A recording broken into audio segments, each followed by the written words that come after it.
അതിരമണീയം തവ തിരുരൂപം പൂർണ്ണത്രയീശ ഹരേ ഹരേ കൃഷ്ണ പൂർണ്ണത്രയീശ ഹരേ അതിരമണീയം തവ തിരുരൂപം പൂർണ്ണത്രയീശ ഹരേ ഹരേ കൃഷ്ണ പൂർണ്ണത്രയീശ ഹരേ കുണ്ഡലമണ്ഡിത തേജസ്വരൂപം പൂർണ്ണത്രയീശ ഹരേ ഹരേ കൃഷ്ണ പൂർണ്ണത്രയീശ ഹരേ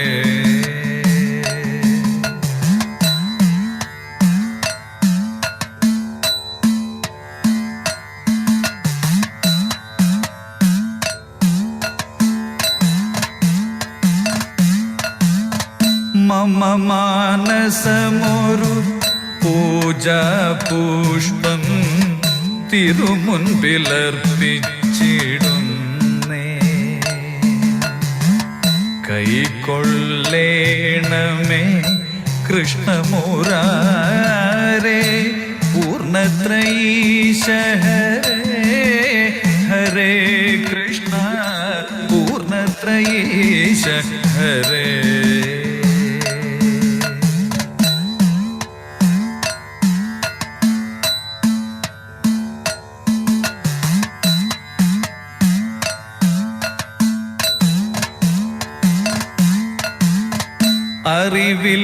അറിവില്ലാത്തൊരു പൈതങ്ങൾ ഞങ്ങൾ അടിപണിയുന്നഖിലേശ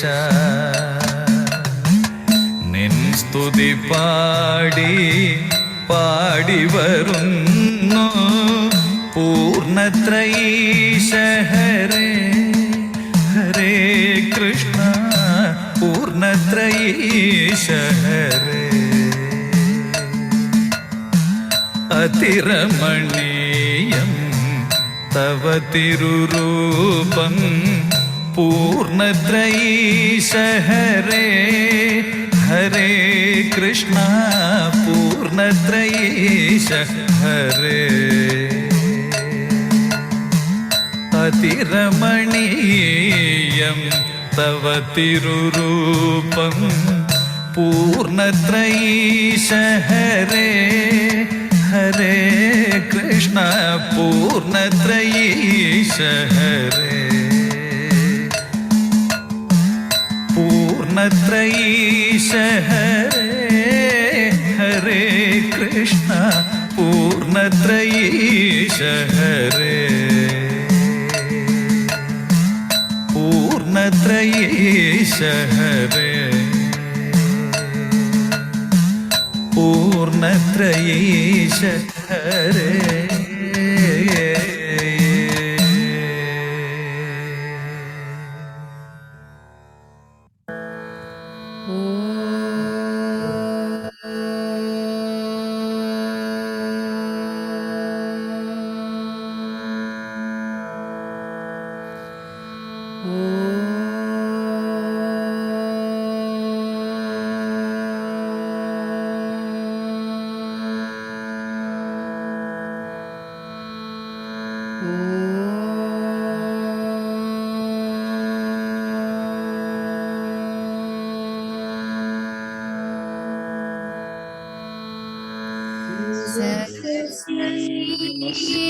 നമസ്തുഭ്യം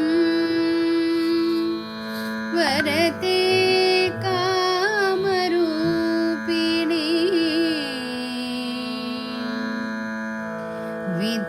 വിദ്യാരംഭം കരിഷ്യാമി സിദ്ധിർഭവതു മേ സദാ സിദ്ധിർഭവതു മേ സദാ सिद्धिर्भवतु मे सदा।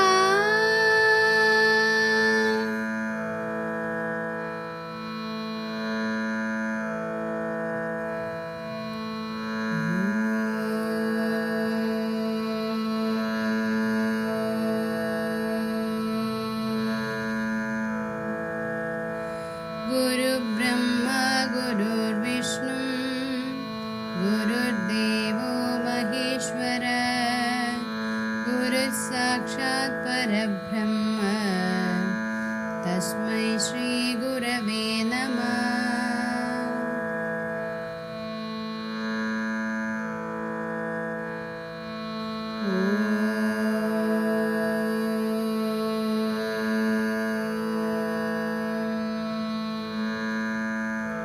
असतो मा सद्गमय तमसो मा ज्योतिर्गमय मृत्योर्मा अमृतं गमय। ॐ शान्ति शान्ति शान्ति।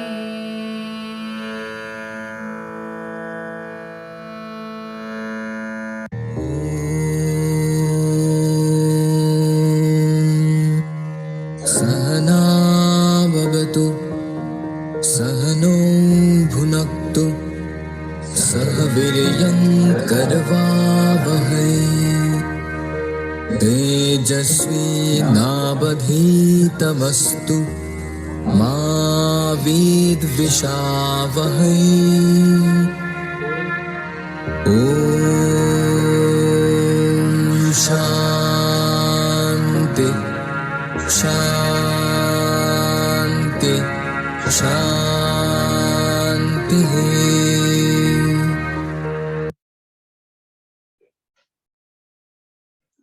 Namaste, namaste, and good evening, everyone. So, namala kazhinja classukkalile we were looking at the definitions of Paramatmava ennu parayunna aa concept. The self is actually beyond our senses, beyond our intellect and mind. അങ്ങനെയുള്ള ആ പരമാത്മ ചൈതന്യത്തിനെ പറ്റിയിട്ട് നമുക്ക് നമ്മളുടെ since it is beyond our mind, it is not conceivable by the mind, therefore cannot be explained. But Advaita Vedanta makes an attempt to do that through several mechanisms. അപ്പൊ ആ ഒരു പ്രോസസ്സിലൂടെ നമുക്ക് നമ്മളുടെ ബുദ്ധിയും നമ്മളുടെ മനസ്സും ഉപയോഗിച്ചിട്ട് ഈ പരമാത്മ തത്വത്തിനെ മനസ്സിലാക്കാനായിട്ടുള്ള ഒരു ശ്രമമാണ് ഈ അദ്വൈത വേദാന്തം എന്ന് പറയുന്നത്.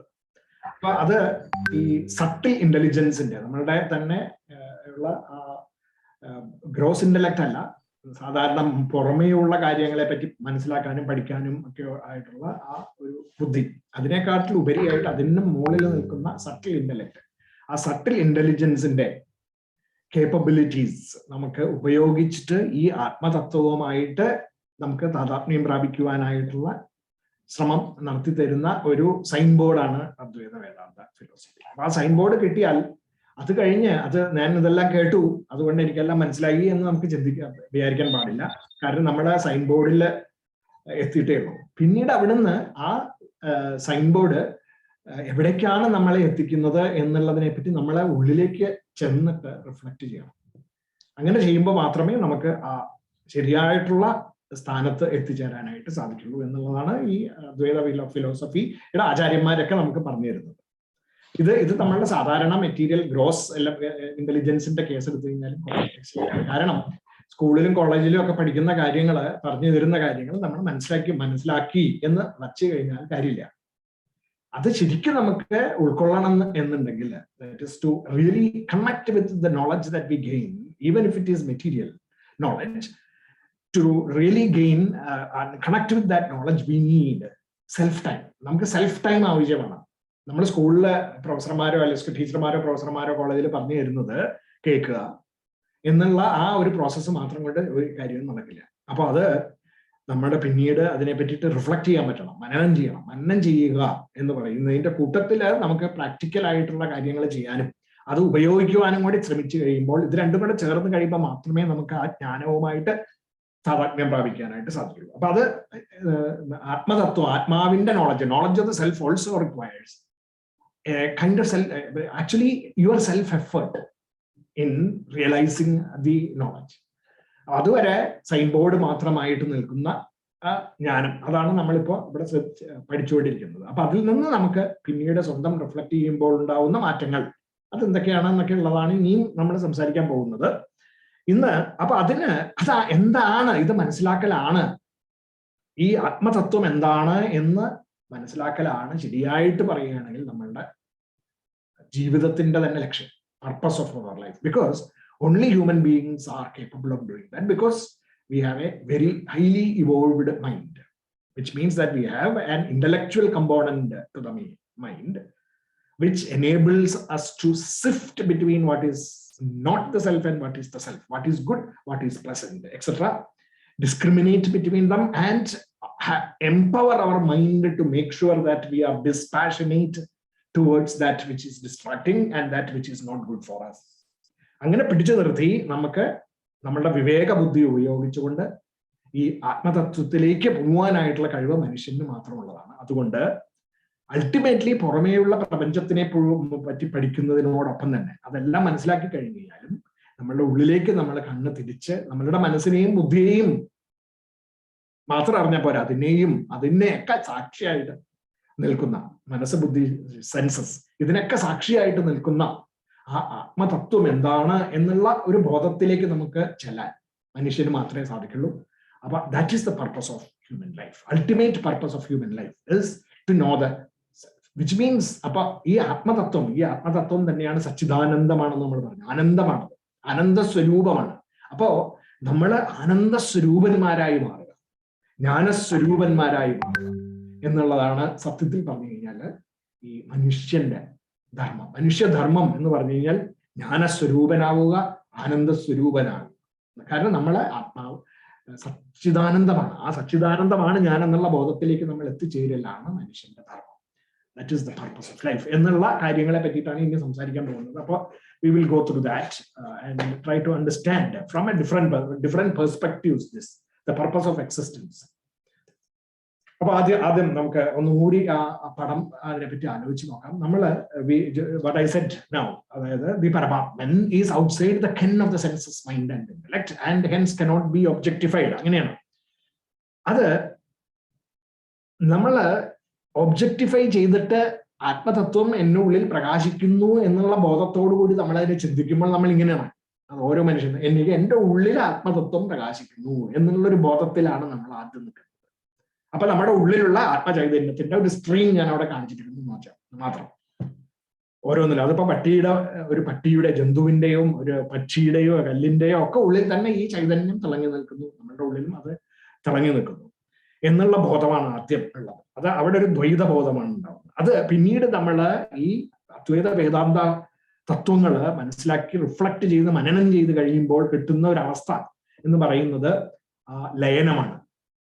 നമ്മള് ആത്മതത്വവുമായിട്ട് ലയിക്കുന്ന അവസ്ഥ, എല്ലാ പ്രപഞ്ചം മുഴുവനും നിറഞ്ഞു നിൽക്കുന്ന ആത്മതത്വവുമായിട്ട് ലയിക്കുന്ന അവസ്ഥ. അപ്പോൾ നമ്മളുടെ മനസ്സും ബുദ്ധിയും ശരീരവും ഒക്കെ അതിൽ ലയിച്ച് കുതിർന്നു കിടക്കുന്ന ഒരു വസ്തുവായിട്ട് മാത്രം നമുക്ക് കാണാൻ സാധിക്കും. എന്നിട്ട് എന്റെ ഐഡന്റിറ്റി അതൊന്നും അല്ല, ഞാൻ ഇതിനൊക്കെ ശക്തി നൽകുന്നതായിട്ടുള്ള ആത്മചൈതന്യമാണ് ഞാൻ എന്നുള്ള ബോധം. അപ്പൊ ആ എന്റെ ശരീരം, മനസ്സ്, ബുദ്ധി, എന്റെ എന്നുള്ള ആ ഒരു ചിന്ത നമ്മളുടെ മനസ്സിന്റെ ഉള്ളിൽ നിന്ന് പോയാലുള്ള അവസ്ഥയാണ് ഇപ്പൊ ഞാൻ കാണിച്ചിരിക്കുന്നത്. Blank screen of blueness which is that infinitude that we all are. അപ്പൊ അത് നമ്മൾ അതിന് കഴിഞ്ഞ ക്ലാസ്സുകളിൽ കണ്ടു. ഒന്ന്, ഈ ആത്മചൈതന്യം എന്ന് പറയുന്നത് സച്ചിദാനന്ദ സ്വരൂപമാണ്. അതാണ് ആ സച്ചിദാനന്ദ സ്വരൂപം, അതാണ് സ്വരൂപം, ശരിക്കുള്ള ആത്മാവിന്റെ സ്വരൂപം എന്ന് പറയുന്നത്. therefore it is called as the സ്വരൂപ ലക്ഷണം. അപ്പൊ എന്താണ് ആത്മാവ് എന്ന് ചോദിച്ചാൽ അതിന്റെ സ്വരൂപ ലക്ഷണം ഇതാണ്. എന്താണ്? സത് ചിത്താനന്ദമാണ്. I am eternal or infinite existence. I am the self effulgent consciousness or knowledge എന്നും അതിന് നമുക്ക് പറയാം. Chit. And ananda, I am the absolute bliss. അപ്പോൾ നമുക്ക് ആനന്ദം ഉണ്ടാക്കി തരുന്നതായിട്ടുള്ള ശക്തിയാണത്. ഈ ആനന്ദം നമ്മള് സാധാരണ ആനന്ദം, സന്തോഷം, ഹാപ്പിനെസ് എന്നൊക്കെ പറഞ്ഞ് ആസ്വദിക്കുന്നത് നമ്മളുടെ മനസ്സിന്റെയും ബുദ്ധിയുടെയും ശരീരത്തിന്റെയും സുഖങ്ങളാണ്. ഈ ശരീരത്തിനും മനസ്സിനും സെൻസസിനും ഒക്കെ അതിന് ഈ സുഖം നമുക്ക് ഉണ്ടാക്കി തരാനായിട്ട് അതിനെ പ്രവർത്തിപ്പിക്കണം. ആ പ്രവർത്തിക്കുന്ന ശക്തിയാണ് ഈ പറയുന്ന സച്ചിദാനന്ദം എന്ന് പറഞ്ഞു കഴിഞ്ഞാൽ അതിന്റെ ഒരു ആസ്പെക്ട് ആയിട്ടുള്ള ആനന്ദം ഈ പറയുന്ന മനസ്സിലേക്കും ബുദ്ധിയിലേക്കും സെൻസസിലേക്കും ശരീരത്തിലേക്കും നമുക്ക് കിട്ടുമ്പോഴാണ് നമുക്ക് ഈ ആനന്ദങ്ങൾ ഉണ്ടാവുന്നത്. അപ്പൊ അങ്ങനെ സച്ചിദാനന്ദ സ്വരൂപം എന്ന് പറയുന്നതാണ് എന്റെ സ്വരൂപം. അപ്പൊ ഞാൻ ഇതാണ് എക്സിസ്റ്റൻസ്, ഇൻഫിനിറ്റ് എക്സിസ്റ്റൻസ് ആണ്, ഇൻഫിനിറ്റ് നോളജ് ആണ്, ആൻഡ് ഇൻഫിനിറ്റ് ബ്ലിസ് ആണ് എന്നുള്ള ബോധം. The definition of an object based on its intrinsic property is called as Swarupa Lakshana. അതിന്റെ intrinsic ആയിട്ടുള്ള ധർമ്മം, just like sweetness is the intrinsic property of sugar. അതുമാതിരി നമ്മളുടെ ഒക്കെ intrinsic property ആത്മാവാണ്. ആ ആത്മാവിന്റെ intrinsic property എന്താണ്? That is Sat, Chit and Ananda, Swarupa Lakshanam. And then we also looked at the characteristics of the nature of the Atman using the logic that is called as Tadastha Lakshana. That is a definition of an object aided by temporary existing factors. Just like we say, ആ മരത്തിന്റെ തുമ്പത്ത് കാണുന്ന ചന്ദ്രക്കല കാണിച്ചു കൊടുക്കാൻ വേണ്ടിയിട്ട് നമ്മൾ reference ഉണ്ടാക്കുകയാണ് അത് ചെയ്യുന്നത്. അപ്പൊ നമ്മുടെ അടുത്ത് നിൽക്കുന്ന മരത്തിന്റെ കൊമ്പിന്റെ അറ്റത്ത് കാണുന്നില്ലേ എന്ന് പറഞ്ഞു കൊടുക്കുന്നത് മാതിരി something we are referring to something that is temporary. ഇത് നമ്മൾ വേറെ സ്ഥലത്ത് പോയി നിന്ന് ഈ മരം പോയി, മരം ടെമ്പററി ആയിട്ടുള്ള ഒരു ഒബ്ജക്റ്റിനെ ബേസ് ചെയ്തിട്ട് നമ്മളുടെ ഗോളിനെ കാണിച്ചു കൊടുക്കുന്നു. ദ ഡെഫിനിഷൻ ഓഫ് അവർ ആത്മാവ് എന്താണ് എന്നുള്ളതിന് വേറൊരു ടൈപ്പ് ഓഫ് ഡെഫിനിഷൻ. അതാണ് the Atman is the enlivener of our upadhis. അതായത് എന്റെ ശരീരത്തിന്റെയും മനസ്സിന്റെയും ബുദ്ധിയുടെയും അതിന് ജീവൻ നൽകുന്ന ശക്തി എന്ന് ഞാൻ പറയുന്നു. അപ്പൊ ഈ ശരീര മനസ്സ് ബുദ്ധി എന്ന് പറയുന്നത് കുറച്ചു കാലത്തേക്കേ ഉണ്ടാവുള്ളൂ. ജനിക്കുന്നു, അത് വളർന്നു വലുതാകുന്നു, മരിക്കുന്നു, അല്ലെ, അത് കഴിയില്ല. അപ്പൊ ആ സമയത്ത് നമുക്ക് ഈ മരത്തിന്റെ അറ്റത്തിരിക്കുന്ന ചന്ദ്രനെ ആ മരത്തിന്റെ അടുത്ത് നമുക്ക് നിൽക്കുമ്പോൾ എങ്ങനെ കാണിച്ചു കൊടുക്കാൻ പറ്റുന്നു, അതുമാതിരി എന്റെ ശരീരത്തിന്റെ ഉള്ളിൽ ജീവൻ നിലനിൽക്കുന്നോളത്തെ കാലം എനിക്ക് ആത്മാവാണ് എനിക്ക് ജീവൻ നൽകുന്നത് എന്ന് എനിക്ക് പറയാം. പക്ഷെ അതിനു മുമ്പുണ്ട്, അതിന് ശേഷവും ആത്മതത്വമുണ്ട്. അപ്പൊ the enlivener of the inert കണ്ടീഷനിങ്സിനെ ഉപാധി എന്ന് സംസ്കൃതത്തിൽ പറയും, upadhis. And another example is the witness. അപ്പോ ഈ പറയുന്ന മനസ്സ് ബുദ്ധി ശരീരത്തിന് അല്ല നമുക്ക് മനസ്സിനും ബുദ്ധിക്കും പ്രചോദനം നൽകുന്ന, ശക്തി നൽകുന്ന എന്ന് പറയുമ്പോൾ ഈ മനസ്സും ബുദ്ധിയും അതിന്റെ ചേഞ്ചസും എല്ലാം കണ്ടുകൊണ്ട് സാക്ഷിയായിട്ടിരിക്കുന്ന ആ ശക്തി ഏത്? അതാണ് ആത്മതത്വം. ദ വിറ്റ്നസ്, സാക്ഷി ഓഫ് ദ 3 സ്റ്റേറ്റ്സ്. അത് 3 നമ്മുടെ അവസ്ഥാത്രയങ്ങളിലും അത് നമുക്ക് കാണാൻ സാധിക്കും. ജാഗ്രത, വേക്കിംഗ് സ്റ്റേറ്റ്, സ്വപ്നം, dream state, and the deep sleep state, സുഷുപ്തി. ഇത് 3 അവസ്ഥകളിലും നമുക്ക് ശക്തി നൽകിയിരിക്കുന്ന, ആ 3 അവസ്ഥകളെയും നമുക്ക് അനുഭവിപ്പിക്കാനായിട്ട് നമുക്ക് തരുന്ന ശക്തി നൽകുന്ന ശക്തിയായിട്ടിരിക്കുന്ന, അല്ലെങ്കിൽ ആ സമയത്തൊക്കെ നമ്മളെ നോക്കിയിരിക്കുന്ന എന്നുള്ള അർത്ഥം, നമ്മുടെ മനസ്സും ബുദ്ധിയും ശരീരത്തിനെ കാത്തു സൂക്ഷിക്കുന്ന ദ വിറ്റ്നസ്, സാക്ഷി of the 3 States of awareness. അത് തപസ്ഥ ലക്ഷണം എന്നാണ് ആ character. That is the logical way of explaining the something that is which is beyond our mind, atmatattva. Ini moonamathe oru case of logic is the adat vyavritti lakshana. That adalla ennu namukku parnu therunna, it is not that, it is not that, it is not that. The definition of an object through the negation of all that it is not. Idalla. അപ്പൊ തെങ്ങിനെ കാണിച്ചു കൊടുക്കണമെങ്കിൽ നമുക്ക് മാവ് കാണിച്ചു കൊടുക്കാൻ ആൾക്കാർക്ക് അല്ലെ, മാവല്ല തെങ്ങ് എന്ന് പറയാം, അടക്കയല്ല തെങ്ങ്, അങ്ങനെ ഓരോ സാധനങ്ങളും ഇല്ലാണ്ട് എല്ലാ മരങ്ങളും കാണിച്ചു കൊടുത്തു കഴിയുമ്പോൾ ബാക്കി നിൽക്കുന്നത് തെങ്ങ് എന്ന് പറഞ്ഞ മാതിരി.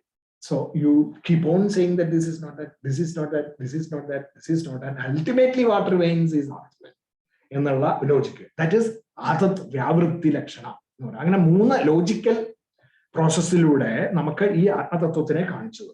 അതാണ് നമ്മൾ കഴിഞ്ഞ ക്ലാസ്സിൽ കണ്ടത്. അപ്പൊ അതിന് ഇത് 3 കൂടെ ചേർത്തുകൊണ്ട് ശങ്കരാചാര്യ സ്വാമികള് എഴുതിയിരിക്കുന്നത് തത്വബോധത്തില് ഡിഫൈൻ ചെയ്തിട്ടുണ്ട്. What is atma, what is the self. നമ്മൾ സെൽഫ് എന്ന് പറയുന്നത് എന്താണ്? So that which is. അപ്പൊ അവിടെ ആദ്യം സ്ഥൂല സൂക്ഷ്മ കാരണ ശരീരാത് വ്യതിരിക്ത, that which is other than the gross subtle and causal bodies. അത് That is an example of adat vyavritti lakshana. Idalla gross subtle causal bodies ഒന്നുമല്ല. അതാണ്, അതായത് എൻ്റെ വേക്കിംഗ് സ്റ്റേറ്റിലുള്ള അത് അനുഭവിക്കുന്ന ശരീരമല്ല, സ്വപ്നാവസ്ഥയിൽ അനുഭവിക്കുന്ന മനസ്സും ബുദ്ധിയുമല്ല, സുഷുപ്തിയിൽ അനുഭവിക്കുന്ന കാരണ ശരീരവും ഞാനല്ല. മൂന്നുമല്ല. ആദത് വ്യാവൃത്തി ലക്ഷണ. വ്യതിർത്ത പഞ്ചകോശ അതീത എന്നും പറഞ്ഞിട്ടുണ്ട്. That which is beyond the 5 koshas, panchakoshas. So again, adat vyavritti lakshana. അത് പിന്നെ then അവസ്ഥാത്രയ സാക്ഷി, 3 അവസ്ഥകൾക്കും സാക്ഷിയായിട്ട് നിൽക്കുന്നത്, the witness of the 3 states of consciousness, അതിനെ തടസ്ഥ ലക്ഷണം എന്ന് പറയുന്നു. തടസ്ഥ ലക്ഷണ. പിന്നെ ഇനി next Sachidananda Swaroopa. That is the of the nature of existence, knowledge, consciousness and bliss. Existence, knowledge and bliss.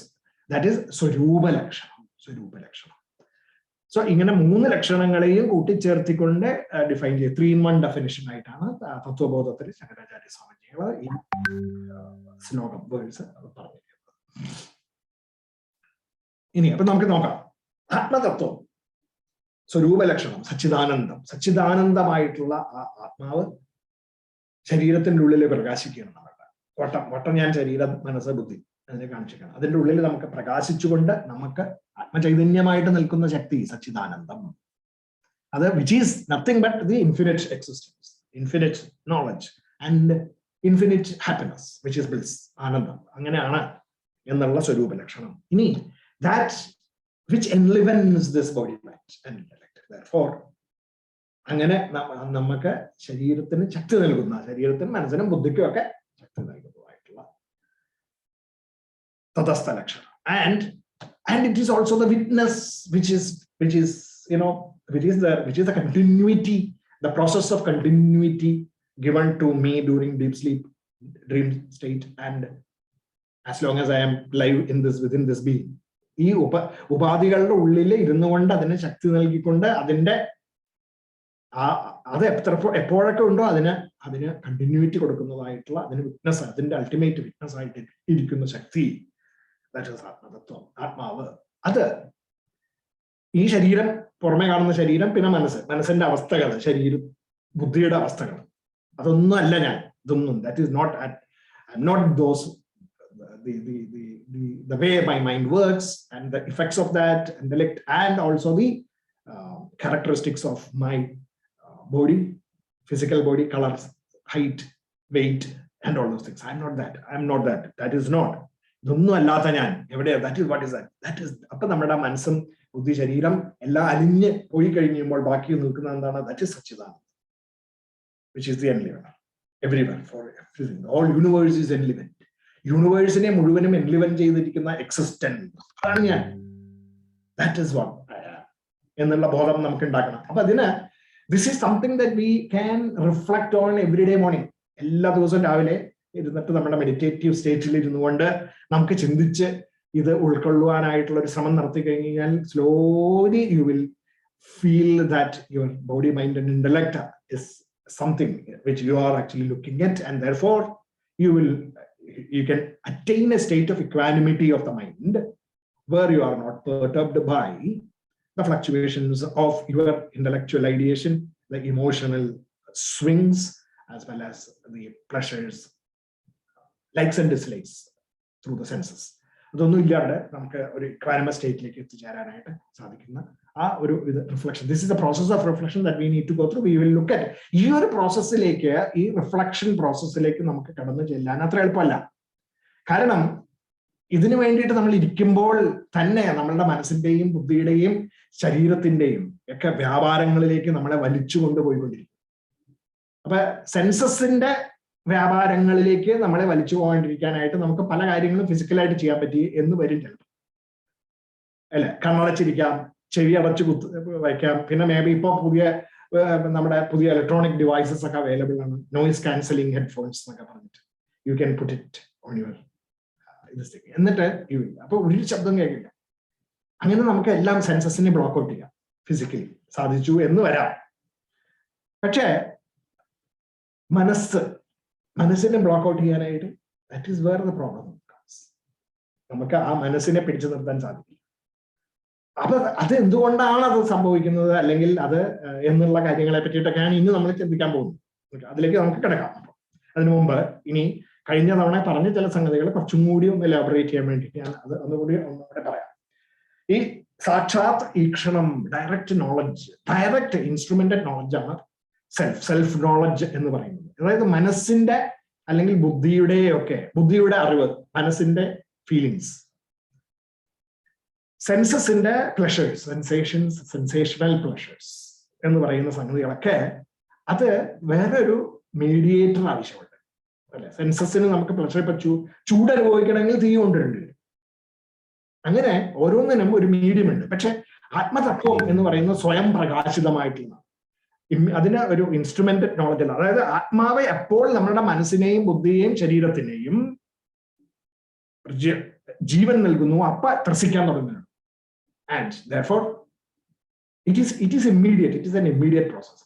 മനസ്സിന്, കണ്ണിന് നമുക്ക് എന്തെങ്കിലും സാധനം കാണുമെങ്കിൽ ലൈറ്റ് എന്ന് പറഞ്ഞ് വേറൊരു സാധനം വേറൊരു നമ്മുടെ കണ്ണ് മാത്രം പോരാ. അപ്പൊ അതുപോലെ നമുക്ക് സെൽഫ് എന്ന് പറയുന്ന ആത്മതത്വം നമ്മുടെ മനസ്സിനെ ഉത്തേജിപ്പിക്കുമ്പോൾ ഇമ്മീഡിയറ്റ് ആണ്.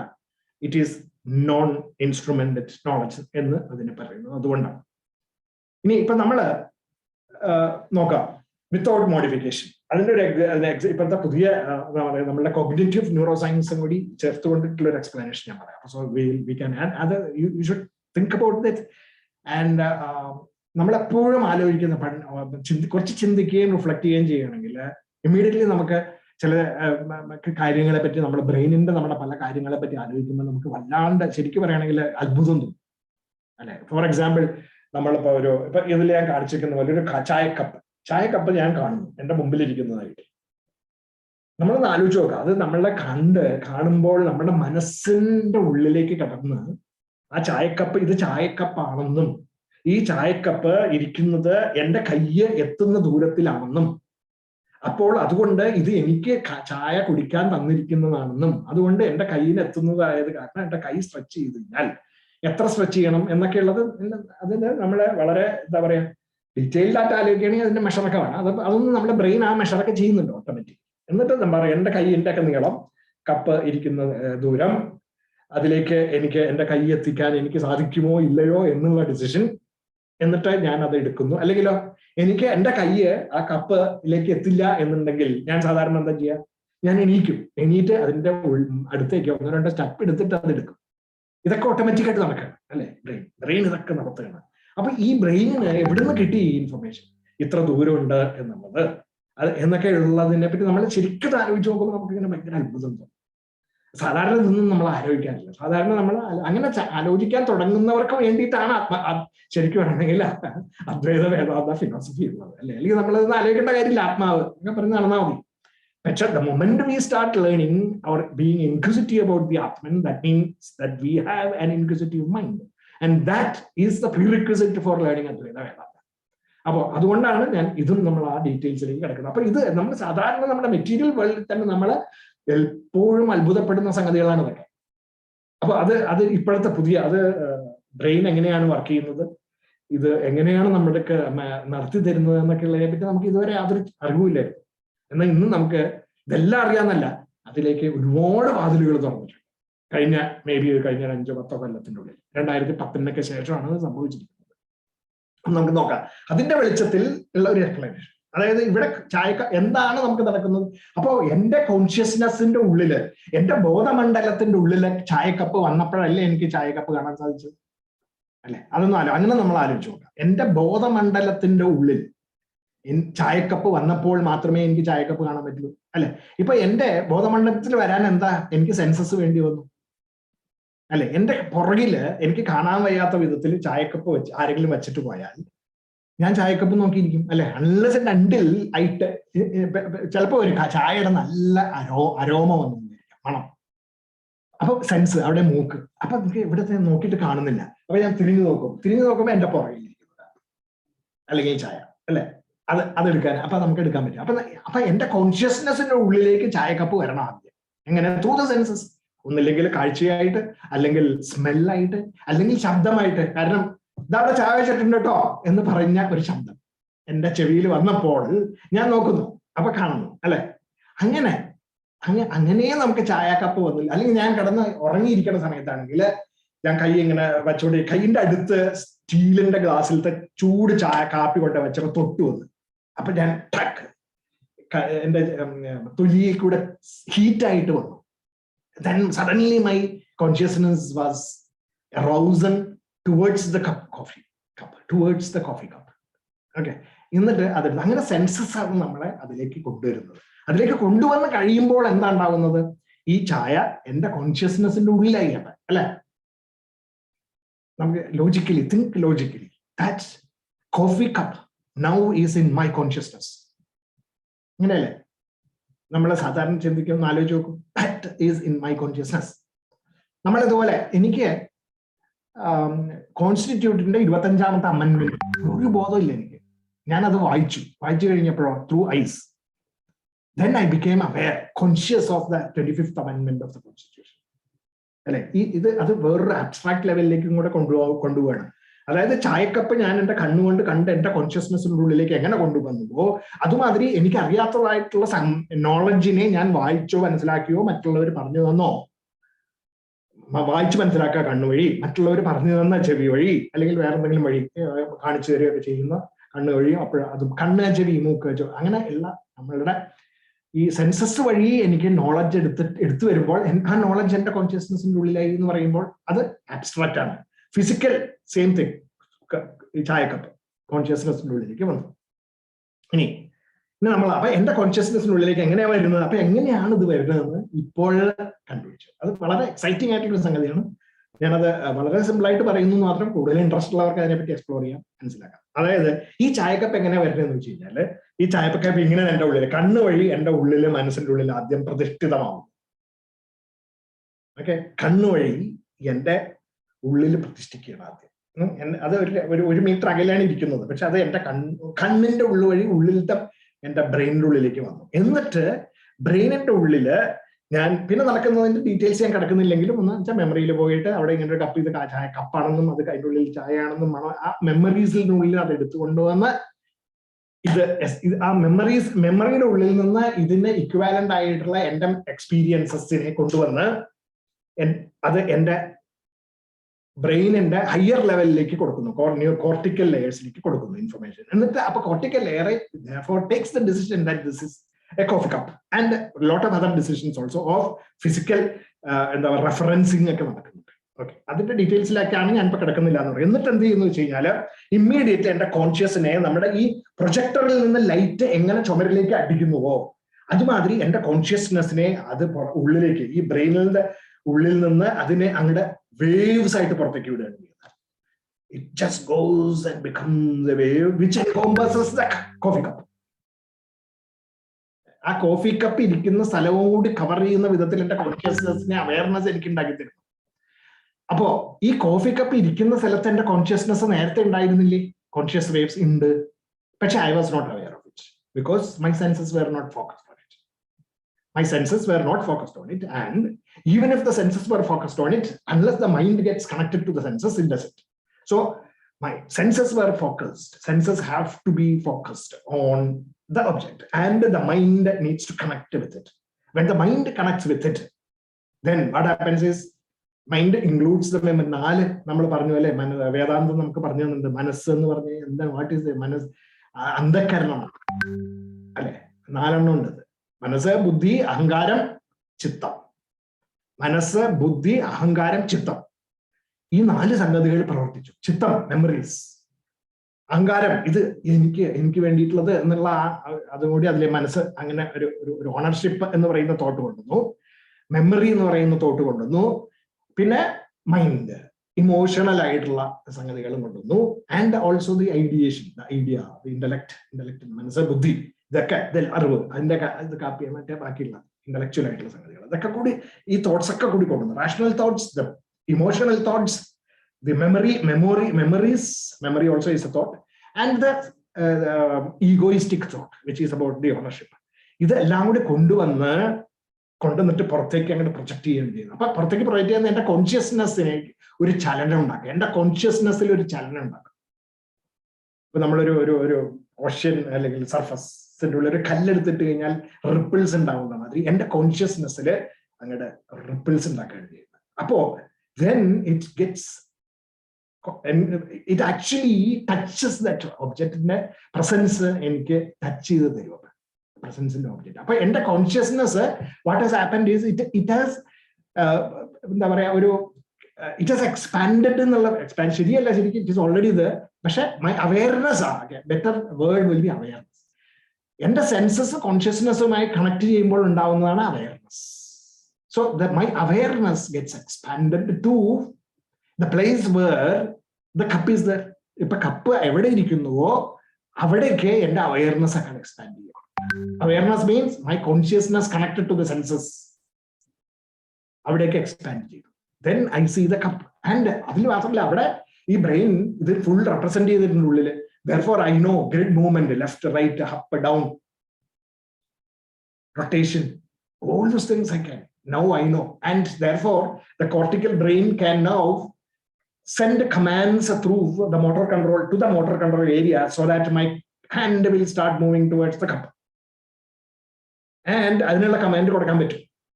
എന്നിട്ട് കപ്പ് ഹാൻഡിൽ പിടിച്ചെടുത്ത് ഞാൻ കുടിക്കുകയാണ് ചെയ്യുന്നത്. ഓക്കെ, സോ ഇവിടെ എന്താണ് സംഭവിച്ചത്? എന്റെ ഫിസിക്കൽ ഒബ്ജക്റ്റ് ഞാൻ കണ്ടപ്പോൾ എന്റെ മനസ്സില് the mind therefore first got transformed into the cup as the cup.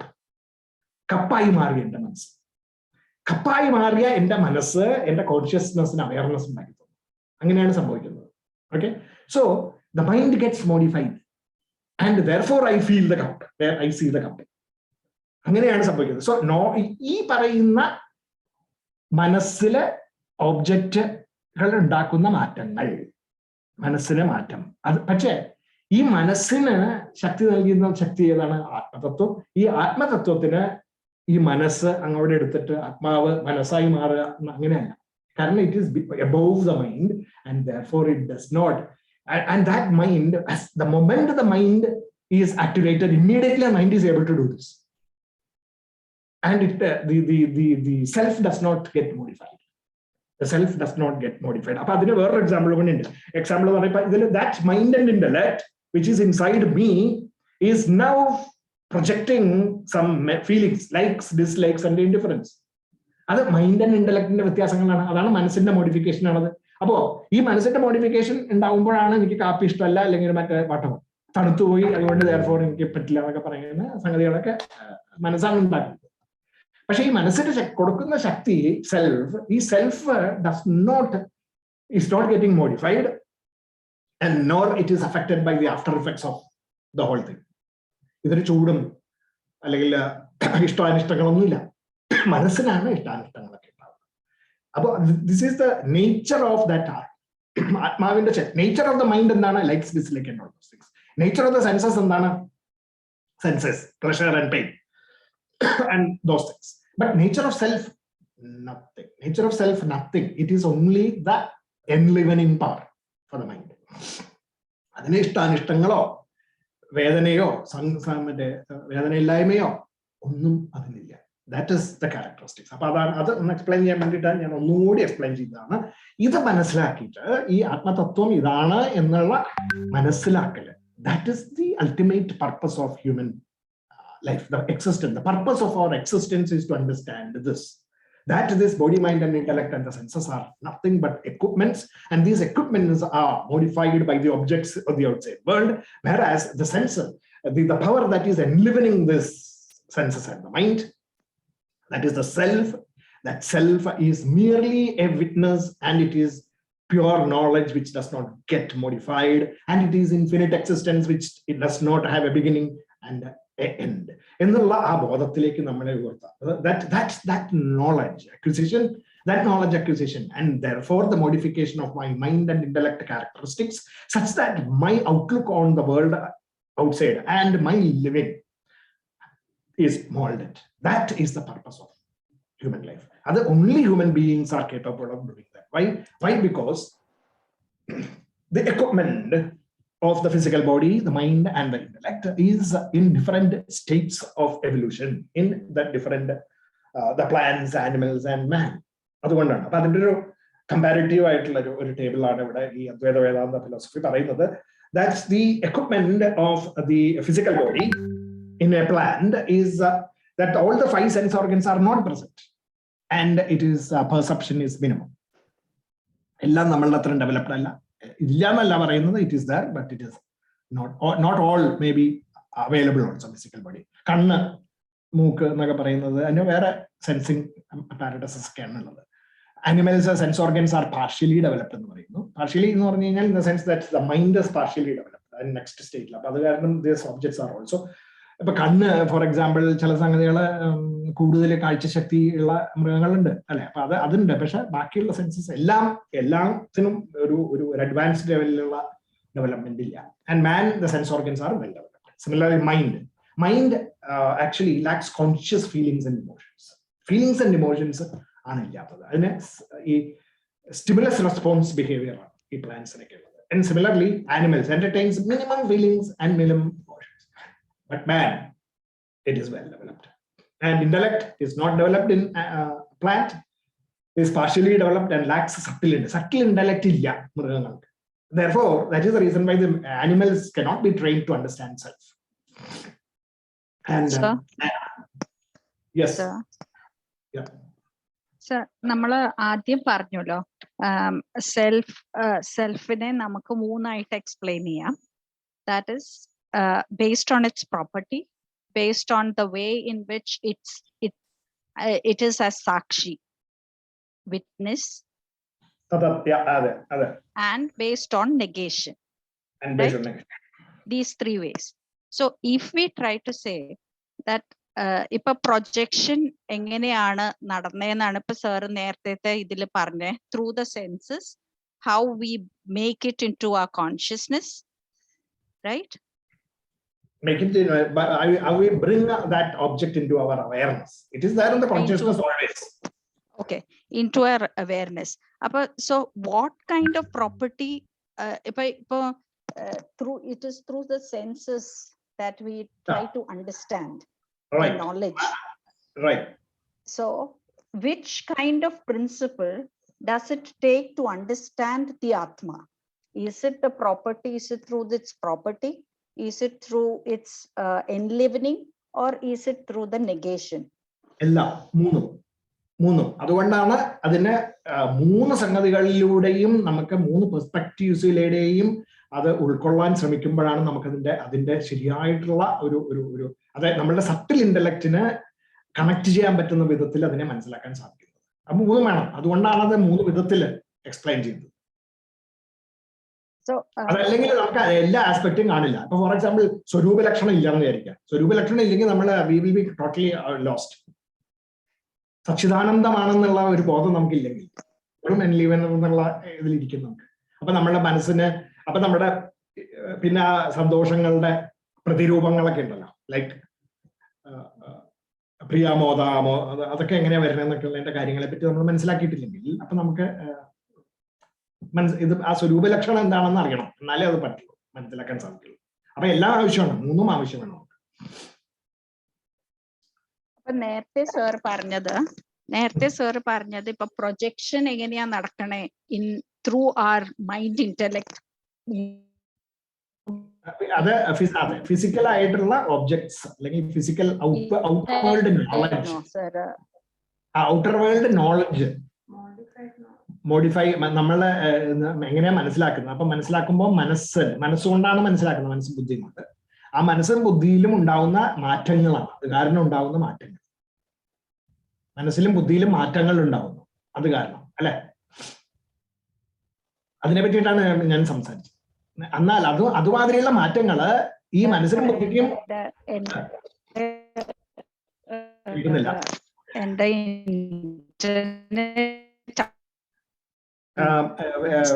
Meera ചോദിച്ചത് കേൾക്കുന്നില്ല, സൗണ്ട് ഓഡിയോ പ്രോബ്ലം ഉണ്ട്.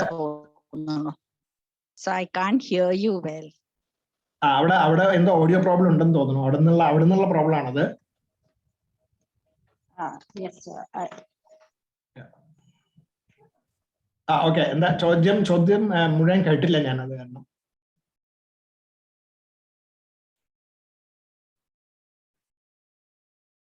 ഹലോ മീര അവിടെ ഉണ്ടോ? ഉണ്ട് സർ. ഞാൻ ആദ്യം ചോദിച്ചത് സർ എനിക്ക് തോന്നുന്നു മനസ്സിലായി. അത് half of it I got, but what I thought was the next part of it was the knowledge knowledge acquired through projections or knowledge projection ആയിരുന്നു സർ explain ചെയ്തിരുന്നേന്ന് തോന്നുന്നു. The next part, the latest that you did.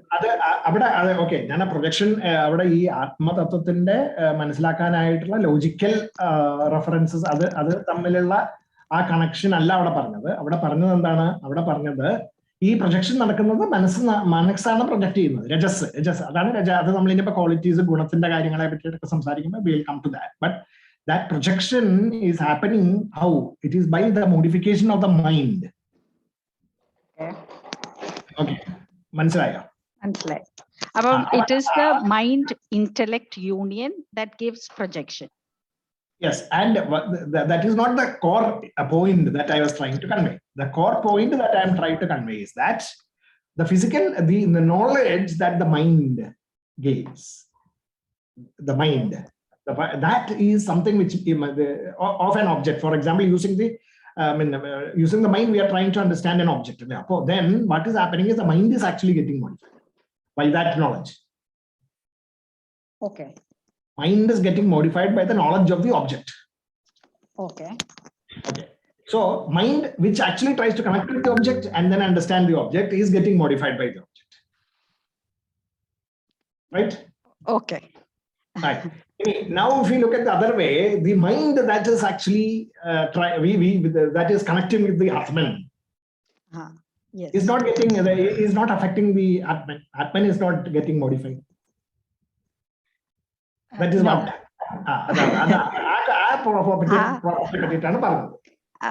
That is what I was just wondering.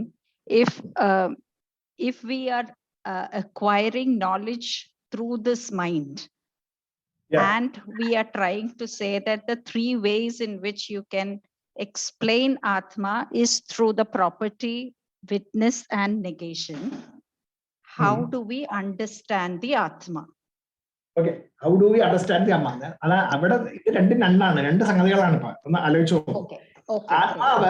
ആത്മാവ് എന്താണ് എന്ന് നമുക്ക് അദ്വൈത വേദാന്തം പറഞ്ഞു തരുന്നു 3 logical പ്രോസസ്സിൽ കൂടി. Okay, അപ്പൊ one is that it is സ്വരൂപ ലക്ഷണം എന്താണെന്ന് അറിയണം. അത് therefore സച്ചിദാനന്ദം.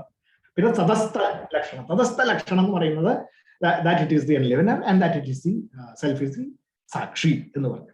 Okay. അപ്പൊ സെൽഫ് ഈസ് ദി സാക്ഷി എന്ന് പറയുമ്പോൾ ഇറ്റ് ഈസ് സംതിങ് അതിന്റെ അഡ്വാൻസ്ഡ്, അതിന്റെ കുറച്ചുകൂടെ ഇന്നർ ഡീറ്റെയിൽസിലേക്കാണ് ഞാനിപ്പോ മറ്റേ ഈ നോളജിന്റെ കാര്യത്തിലേക്ക് കടന്നത്. അത് മനസ്സിലാക്കുമ്പോൾ ഈ വെറും സാക്ഷിയാണ് എന്ന് നമ്മൾ പറയുന്നു അല്ലെ. ഈ മനസ്സ് ഇനി നമ്മൾ കുറച്ചുകൂടെ സിമ്പിൾ ആയിട്ട് എക്സ്പ്ലെയിൻ ചെയ്യാം. മനസ്സ് കാപ്പിക്കപ്പ് കാണുമ്പോൾ is the mind a mere witness? No, it is not. എന്ന് എസ്റ്റാബ്ലിഷ് ചെയ്യാണ് ഞാൻ ചെയ്യുന്നത്. ബിക്കോസ് അത് നമ്മൾ ഇപ്പോഴത്തെ നമ്മുടെ സയൻസ് പ്രകാരം നമുക്ക് കാണാൻ പറ്റുന്ന mind is actually getting modified, and that is how the mind actually gathers knowledge. The knowledge of the mind is therefore modified. Now self അങ്ങനെയല്ല. Self is mere witness. It is not getting modified. എന്ന് പറയാൻ വേണ്ടി മറ്റേ example പറഞ്ഞു. Okay, അതിന്റെ difference കാണിക്കാൻ വേണ്ടിട്ട്. Okay, I hope it is clear. If it is not clear, we can still further discuss at the end of the session. Okay, so therefore this equipment of the physical body, mind, and the intellect are different for plants, animals, and human beings. And only human beings are blessed with the capacity to differentiate the various aspects of our environment, our life, our mind, our conditions, etc. അപ്പൊ നമ്മൾക്ക് മാറ്റങ്ങൾ വരുത്തിയിട്ട് നമ്മൾ ആത്മതത്വം എന്താണെന്ന് മനസ്സിലാക്കി അത് ആത്മരതിയിലേക്ക് നമുക്ക് എത്തിച്ചേരണമെന്നുണ്ടെങ്കിൽ നമ്മളുടെ മനസ്സിന്റെ ഉള്ളിലത്തെ വാസനകളെ നമുക്ക് മാറ്റാൻ സാധിക്കണം. അതിനുള്ള കഴിവ് മനുഷ്യന് മാത്രമേ ഉള്ളൂ. കാരണം the moment you take birth as a human being or as a anything, animal or a plant or whatever, immediately the characteristics of that human, the body, mind and intellect, or of the plant, etc., takes control, and that is enlivened, and the mind is modified by that knowledge. I mean, its capabilities. Mind modifiable ആവുന്ന വിധത്തിലാണ് കാര്യങ്ങൾ നടക്കുന്നതെല്ലാം എന്നാണ് ഇപ്പൊ പറഞ്ഞതിന്റെ അർത്ഥം. അപ്പോ what is happening is immediately നമ്മൾ ജീവൻ എന്ന് പറയുന്ന ആ ശക്തി നമ്മുടെ ഉള്ളിൽ വരുമ്പോൾ immediately we forget the self and we are turned outward and we start looking at the outside world with the senses, mind and the intellect. എന്നിട്ട് ഞാൻ അതിന് ഓണർഷിപ്പ് എടുത്തിട്ട് ഈഗോ എന്ന് പറയുന്ന സാധനം, അഹങ്കാരം വന്നിട്ട് I am thinking that this is me, this body mind and intellect is me എന്ന് പറയുന്ന ആ ഔട്ട്വേർഡ് ലുക്കിംഗ് പ്രൊജക്ഷനിലേക്ക് വരികയാണ് ചെയ്യുന്നത്. അങ്ങനെ and through the gross body we experience the outside world as the virat, the ego virat. Through the dream state, the സ്വപ്നാവസ്ഥയിൽ കൂടെ ഞാൻ I look at the taijasa, the dream world, my dream world. And in the deep sleep state, I am completely cut away from the senses, but I am still in the state of ignorance of the self. അത് എല്ലാം അടച്ചു കെട്ടി ഒരു consciousness is not now connected to any of the senses, therefore it doesn't project outward and it lies in the deep sleep state. But still that deep sleep state is all ignorance, complete ignorance എന്നുള്ള സ്റ്റേറ്റിലേക്ക് വരികയാണ് ചെയ്യുന്നത്. Because that outward connections പോയി, outward census ആയിട്ട് connect ചെയ്യാത്ത കാരണം outward knowledge is lost. ഇനി inner മറ്റേ ആത്മാവുമായിട്ട് കണക്റ്റഡ് ആണ് എന്നുള്ള ബോധവും കൂടി അപ്പോഴും ഇല്ല. അതുകൊണ്ടാണ് നമുക്ക് we don't experience the happiness while we are sleeping. We are completely lost. The only when we actually get up only we realize that we have had a very good sleep and it was സുഖമായിരുന്നു എന്ന് നമ്മൾ പറയുന്നു. That is only അതില് one of the explanations that the Vedanta gives is that when you are in the deep sleep state, while disconnected from the totally from the world and you are lying close with the self only, there is some amount of consciousness that is tying us to the physical world. Okay, so ഇത് ഒരു scientific explanation ആണ്. There is some amount of consciousness that is tying us to the outside world. എന്ന് പറഞ്ഞു കഴിഞ്ഞാൽ it is not through the senses, but it is only in the memory, through the memories. മെമ്മറിയിലേക്ക് ചെറിയ ഈ happiness ഇങ്ങനെ leak ചെയ്ത് വരും. Okay, just imagine that way for clarity. The happiness, the infinite bliss, ആനന്ദം, that infinite bliss leaks through this ignorance, slightly dripping through that happiness to the memories. അപ്പൊ മെമ്മറിയിൽ അത് സ്റ്റോർ ചെയ്യും. And therefore when we get up, we remember that from memory. അവിടുന്ന് ആ happiness, സുഖം ഞാൻ സുഖം അനുഭവിച്ചു എന്ന് പാസ്റ്റ് ആയിട്ട് പറയാൻ പറ്റും. That is the reason. അങ്ങനെയാണ് പറയുന്നത്. ഓക്കെ, അതില് actually there is some interesting research going on in cognitive neuroscience where in the deep sleep state ബ്രെയിനിൽ എന്തോ നടക്കുന്നതാണ്. I am not going to get into that now because I myself have to fully understand that. Okay, but I have read that. ഇത് ഉറങ്ങി കിടക്കുമ്പോ what is happening? അപ്പൊ ഇത് deep sleep സ്റ്റേറ്റിൽ there are some things happening and there is this awareness, slight awareness which we are not aware of, which അത് മെമ്മറീസിനെ effect ചെയ്യുന്നുണ്ട് എന്നുള്ളത് in fact through ഈ fMRI സ്കാനിങ്ങിൽ നിന്ന് some areas of the brain are lighted up. Deep sleep അതെവിടെയാണ് എന്നുള്ളത് pin point ചെയ്യാനായിട്ടുള്ള research നടക്കുന്നുണ്ട്. Okay, whether it is in the deep memories. Okay, അത് നടക്കുന്നുണ്ട് എന്നുള്ളത് നമുക്ക് I know that it is happening, so which we will look at that later as we actually maybe in the next 5 years we will get to know that. അത് നമ്മുടെ അദ്വൈത വേദാന്ത philosophy പറഞ്ഞത് അന്ന് നമുക്ക് connect ചെയ്യാൻ പറ്റുമോ നോക്കാം. That there is this leaking happening to the memory, and that memory is basically what gives us the feeling of happiness of the past. Okay, that we have had a good sleep. അപ്പോ അതുകൊണ്ടാണ് ഇനി ഇങ്ങനെ പറയുന്നത് the state of perfection in each of the states is described like this. എങ്ങനെയാണ്? വേദാന്തം description ആണ്. The causal body, കാരണ ശരീരം പെർഫെക്ഷൻ എന്ന് പറഞ്ഞു കഴിഞ്ഞാൽ it is about ignorance lessness. Ignorance ഇല്ലാത്തൊരവസ്ഥയിലേക്ക് എത്തിച്ചേരുക. കാരണം ഇഗ്നറൻസ് ആണല്ലോ ഈ കാരണ ശരീരം എന്ന് പറയുന്നത്. അപ്പൊ ആ കാരണ ശരീരത്തിന്റെ പെർഫെക്ഷൻ എന്ന് പറയുന്നത് ഇഗ്നറൻസ് തീരെയിലാണ്. ഓക്കെ, ഇത് ടെക്നിക്കൽ ഡെഫിനിഷൻ ആണ്. We will try to understand, connect with it as we progress. ഇനി സട്ടിൽ ബോഡിയുടെ അത് നമുക്ക് കുറച്ചും കൂടി നമുക്ക് മനസ്സിലാക്കാൻ സാധിക്കും. Thoughtless, what is subtle body? It is our mind and intellect working അല്ലെ. അപ്പോ തോട്ട്ലെസ്നെസ് ആണ്. തോട്ട്ലെസ്നെസ്സിൽ ആണ് the perfect state of dreamlessness. Thoughtlessness is the perfect state of dreamlessness. Dream സ്റ്റേറ്റിൽ തോട്ടുകളൊന്നും ഇല്ലാണ്ടിരിക്കുമ്പോൾ സത്യത്തിൽ പറഞ്ഞാൽ നമ്മൾ then slowly will slip back to deep സ്ലീപ്പിലേക്ക് പോകും. ആൻഡ് ഗ്രോസ് ബോഡിയുടെ എന്ന് പറയുന്നത് ആക്ഷൻലെസ്നെസ്, ഫിസിക്കൽ ആയിട്ടുള്ള ആക്ഷൻലെസ്നെസ് എന്ന് പറയുന്നത്. അപ്പൊ ഇത് നമ്മൾ now will try to connect with the Bhagavad Gita that we have seen. Will do that. അപ്പൊ അതിന് ഇനി ഈ ഒരു സ്റ്റേറ്റ് ഓഫ് പെർഫെക്ഷനിലേക്ക് പോകാനുള്ള വഴികൾ എന്തൊക്കെയാണ്? Cleaning up the impressions. അപ്പൊ naturally if it is ignorancelessness or വാസനാലെസ്നെസ് ആണ് കോസൽ ബോഡിയുടെ പെർഫെക്ഷൻ എങ്കിൽ we need to clean up the impressions to reach that state of perfection of the causal body. Tuning, adinantha cheyande. So to do that, to clean up the impressions, we need to fine tune the tendencies so that it helps reduces the ignorance. Now, reducing distracting thoughts and getting the few thoughts directed leads to focusing of the thoughts. അത് അങ്ങനെ തോട്ട്ലെസ്നെസ് എന്ന് പറഞ്ഞാൽ ഒരുപാട് ചിന്തകൾ ഉള്ളതിനെ കുറച്ച് കൊണ്ടുവരിക. That is reducing the number of different distracting thoughts is the state of thoughtlessness. And you can finally reach the perfect state, which is thoughtless state, which is the subtle body's perfection that we need to aim at.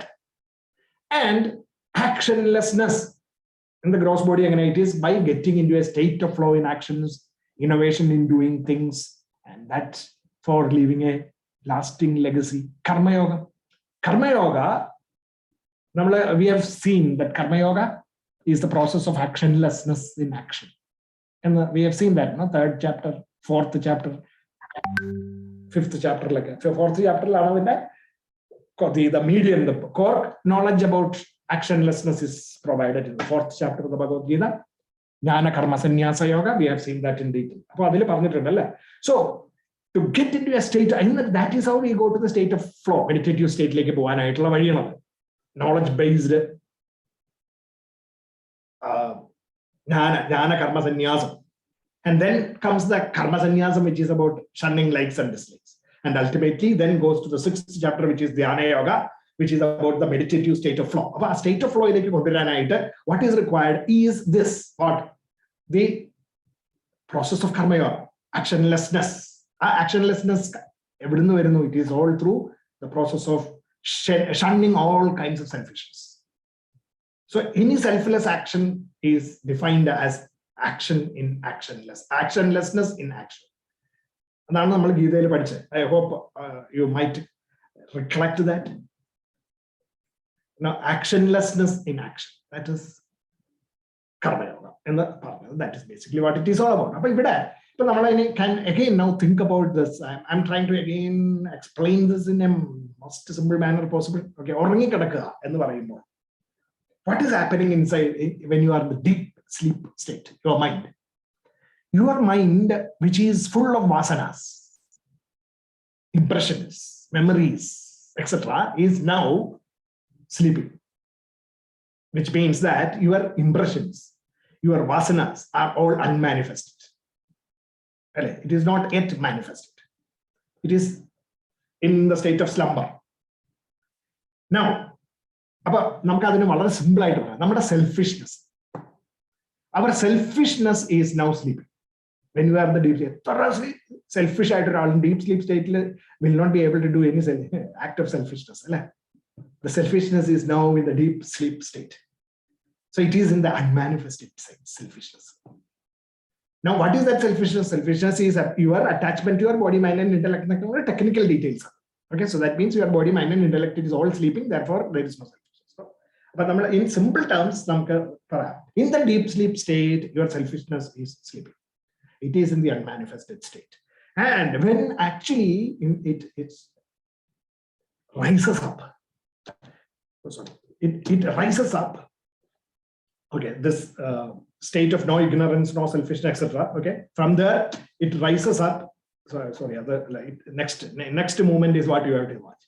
It rises up, and your selfish thoughts are animated in the dream state. Okay, അതായത് selfishness gets out in the dream state, that becomes enlivened, and my dream state becomes selfish thoughts. My subtle body now, the selfish thoughts becomes animated. Is that clear? Once more, selfishness in the unmanifested state, causal body, it is a cause. Selfishness is my cause. When I wake up in my, from the deep sleep state, I move into the dream state. What is happening is it enlivens my subtle body. So selfish thoughts become, selfishness becomes thoughts. Selfishness now becomes selfish thoughts. Okay, selfishness, which is sleeping in the deep sleep state, suddenly becomes selfish thoughts. Chindagalai marunu. That is in the dream state. Swapna avasthayil. Appo selfishness urangikidanna selfishness ende swapna avasthayil it has become now chindagal. അതായത് subtle ബോഡിയിൽ അത് ചിന്തകളായി മാറി. And that ചിന്തകളായി മാറിയ, that thoughts that now, which has been, the selfishness that has been translated into thoughts, then in the waking state gets to become what? Selfish thoughts becomes selfish actions in the outside world. ഇങ്ങനെയാണ്, this is how that ഇനിയിപ്പോ നമ്മൾ ആത്മാവ് ഈ സെൽഫിഷ്നെസിന്റെയും താഴെ ഇരിക്കുന്ന തീയായിട്ട് നമ്മളൊന്ന് കരുതും. Okay, flame that enlivens the selfishness. When we start, consciousness becomes expanded into the subtle body. Thoughts becomes selfish thoughts. Selfishness is the vasana, so selfish thoughts, and then that gets into the outside world. Virat in the waking state as selfish actions. Is that clear? That process. Don't just simply think that the dream state is that deep dream state എന്നൊക്കെ പറയുന്നത് നമ്മൾ ഉറങ്ങുകൊണ്ടാണ് സ്വപ്നം എന്നുള്ള മാത്രമായിട്ട് ആകരുത്. നമ്മൾ ആലോചിച്ച് നോക്കാം, if we are powered by selfishness and let's say sitting at home doing nothing, but then you start acting because somebody gave you a call and asked you to come to somewhere or whatever, suddenly you will start thinking about that, thinking about going, for example. That thinking about going and doing something will be powered by selfishness immediately, because if you are a selfish character. And then that selfish thinking now will be getting translated into complete selfishness in the outside world. This is basically what happens. Suppose you are selfishness, selfless, clean, practical, non-practical, but I'm just hypothetical situation. Completely selfless. It is that ananda, atma tattvam prakashikan thodangum. As in your subtle body as atmavinte chindagal. That all your thoughts powered by joys of the self, motivated by the joys of the self.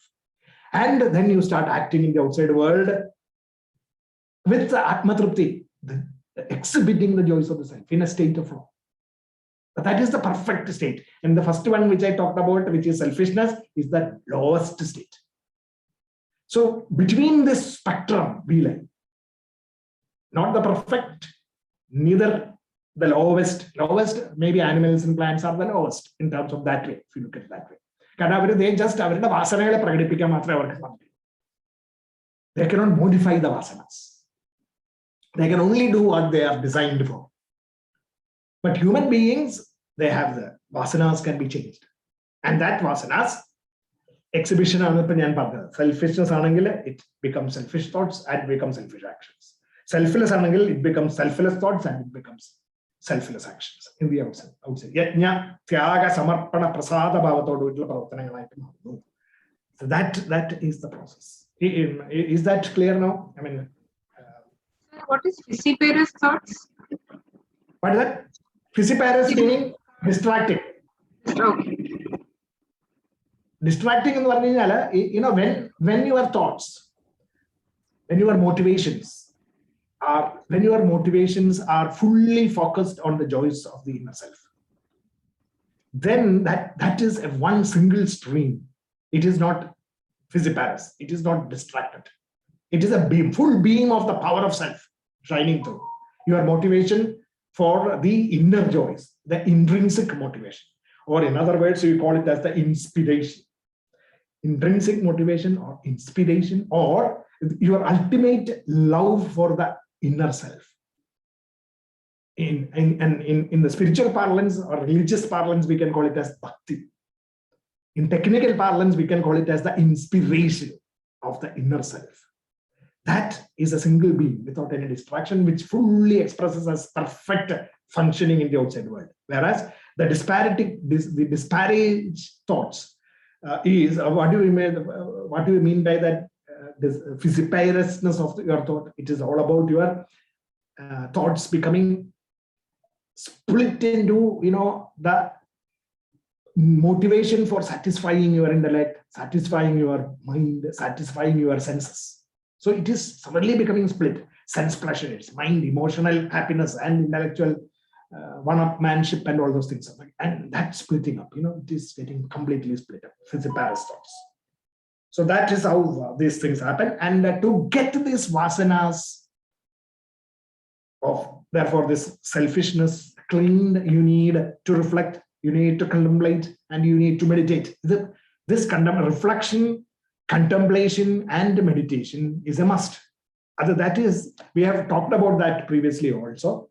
Okay, now, this bliss, just look at the bottom thing, the selfishness. Actually, because of the selfishness, we are now not aware of the bliss that we are. And then what happens? Our selfish thoughts pulls that happiness and splits into three, which is about your regrets, excitements, and anxieties.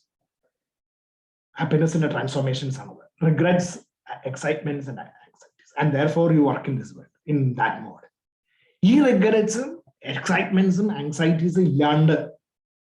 Mayi sarvani karmani sanyas sadhyatma chetasa nirasho nirmamo bhutva yudvasya vigatajjara 330. It is about this that Krishna is talking about not splitting this bliss into three.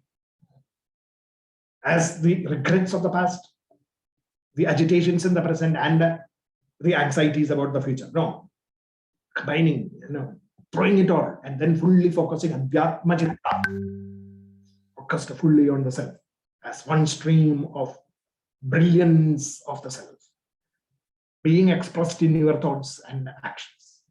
Do your work, fight your challenges that way. That is the secret of success in 330. Third chapter, 30th sloka. So, reflection, contemplation, and meditation is required.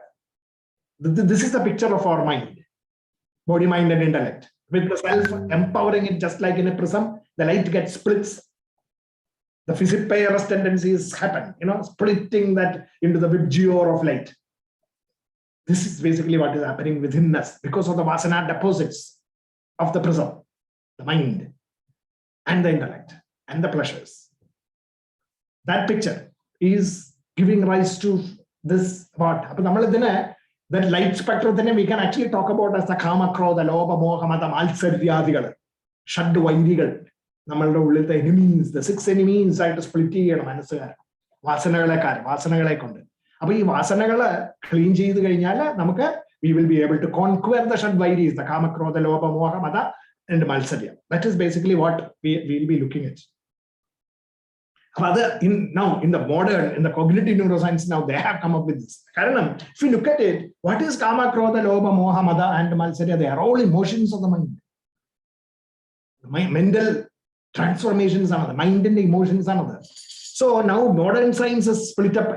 Actually, it is surprisingly the last 5 years, some research happening in MIT, and that they have come up with this picture. They probably will not have seen this. Something that is written maybe thousands of years back, or at least about 1500 years back by Shankaracharya. Same. This is that modern picture of. Okay, that self. Okay, that is the power of self.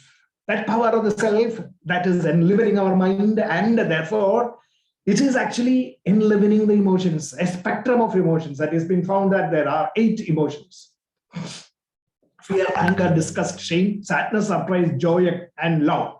These are the 8 fundamental types of emotions. Of course, there are variations in between, but the most fundamental streams of emotions that our brain, our mind creates is nothing but fear, anger. This is nothing but, the emotional, what you call, substrate of the mind, which is made up of what? Chemistry.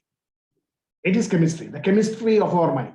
That chemistry of the mind is generating fear, anger, disgust, shame, sadness, surprise. What is the chemistry? The chemistry is about cortisol, oxytocin, dopamine, and noradrenaline. These chemicals, a mix of these chemicals, a preponderance of some of those chemicals over the other, etc., is what creates fear, anger, disgust, shame, sadness, surprise, etc. And it is now found that a preponderance of cortisol in the brain takes you upward, which is about fear, anger, disgust, shame, and sadness. And a preponderance of oxytocin and dopamine makes your mind become excited in terms of happiness, joy, and love and trust. The positive emotions and the negative emotions upward. Cortisol creates negative emotions. Oxytocin and dopamine generates positive. In between, there is another emotion called as surprise, which can either take you to negative side or positive side. It is a balancer kind of thing, which is actually another chemical called as noradrenaline, is predominantly affecting that state. And it can either take you upward or downward, depends on our conditioning of our mind. So this is basically the new science. And this is what creates our kama, krodha, lobha, moha, mada, and matsari. And also bhakti and happiness, etc.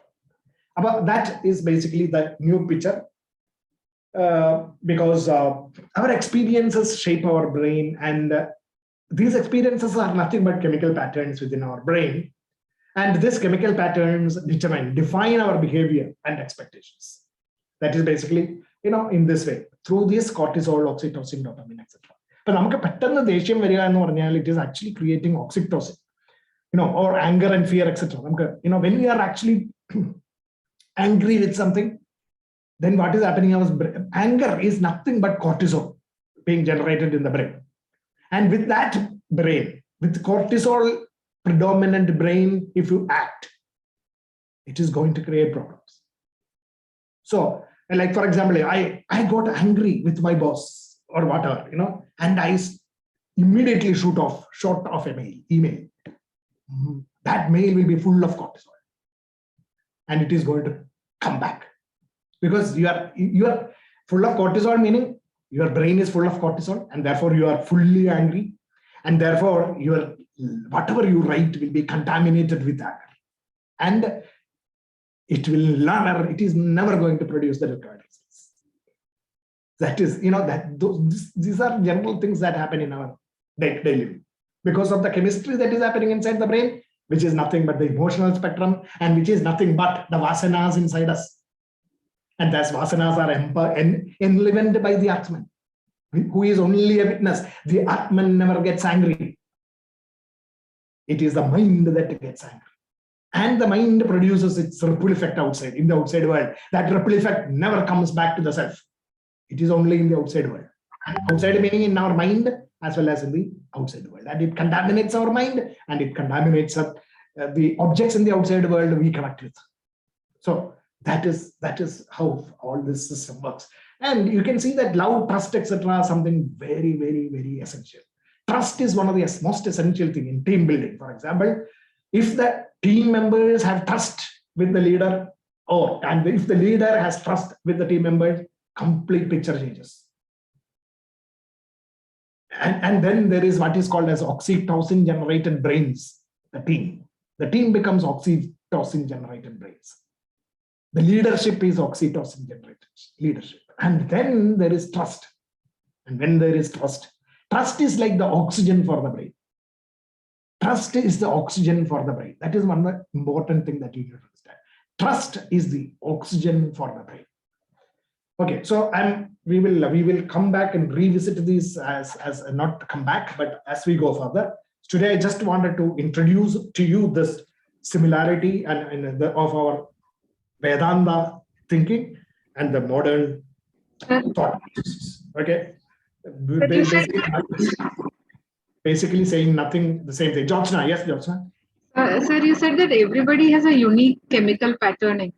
So with self-effort, can this be changed? Yeah, it can be changed. Yes. Because you see this the most fundamental 8 emotions are listed there. And everyone, it is not that, it is not just 8. It is a mix and match of this, a mix of these emotions, which is the quantity of these neurochemicals inside our brain. It depends on that. The amount of cortisol that is generated, etc. And in the normal brain, what is happening is we have the capacity to change this cortisol level through our thought processes itself. Meditation is one of the biggest tools to do that in terms of, positive visualization. Positive visualization makes changes in the brain chemistry. Positive visualization brings in more oxytocin generation and dopamine and the excitement that is required for that. It is actually something that immediately happens. And only in diseased brains where there is an issue which is not there in the normal people, but very, very small percentage of people, they have to probably go to a psychiatrist or psychologist and psychologist, take advice, then go to a psychiatrist, take medication, and then, they inject oxytocin into your brain.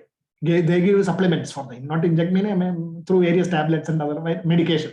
They give you, and then it changes your mood. And this is something that keep on. And the only problem is that you keep on. You have to keep on sometimes increasing these tablets later. But the good thing is that if you are a normal mind and if you are prone to depression and other things now in terms of bring out that with the self-effort, positive visualization, thinking, meditation, getting involved in positive things, and putting a break and then going completely into yourself and rejuvenating your mind through the process of meditation, you will be able to actually bring forth this positive neurotransmitters into your brain and make changes. So that is something which we will discuss later. Today, that was not the focus. The focus was just, we'll come to that when in subsequent sessions.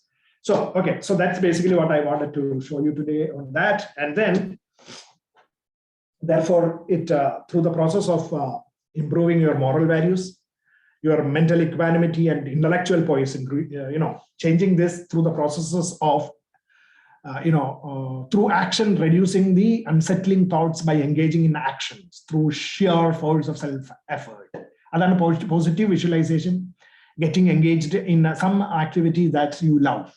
For example, when you cannot live in this world by doing the things that you love, only doing the things that you love. It is not possible. So, because by various reasons, we may have to get engaged in work that maybe you are not happy with sometimes.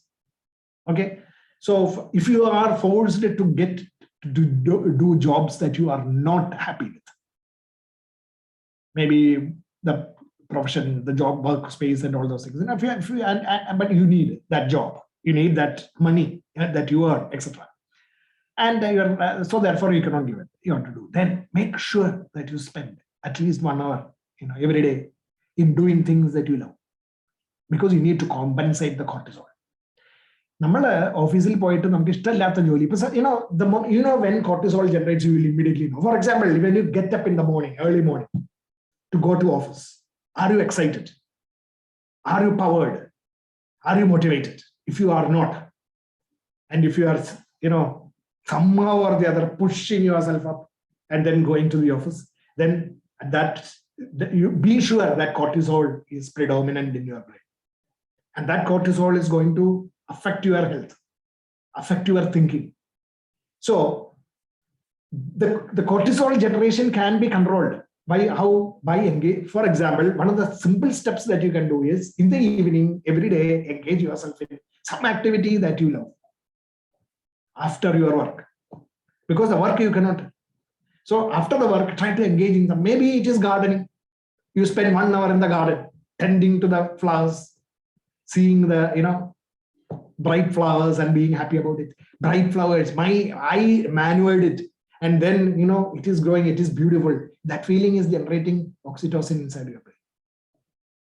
Similar things, various things. It could be sometimes some people might be painting pictures, drawing, and then, when you see that you are not going to put it in an exhibition, but you will paint the picture or whatever perfect and as perfect as possible, and you will feel the happiness derived out of that, isn't it? That happiness is nothing but your oxytocin and dopamine, which is generated in your brain. Maybe for some people it is dancing. Maybe for some people it is reading books. Maybe for some people it is just listening to music of a particular genre. Or maybe it is for some people just sitting in front of the TV and watching a serial that you like. Or maybe it's some comedy shows. Whatever it is. Engage in that and make sure that you do it. Maybe for some people it is listening to bhajans. Maybe for some people it is going to the temple and taking, circumambulating the temple 10 times, 7 times or 11 times or whatever.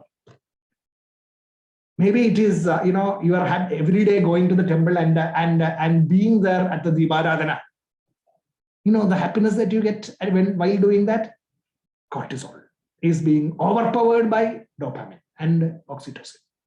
So the chemicals are being generated in the brain. That is the important thing. Those chemicals that are generated inside your brain is now helping the general health of your brain. And, if you are doing that regularly, what is happening is in the morning, if you are going to the office with a state of mind that is dejected, not motivated, slowly you will find that dejection and motivation picks up. Dejection goes and motivation picks up. Why? Because immediately you are connecting to the evening after the office.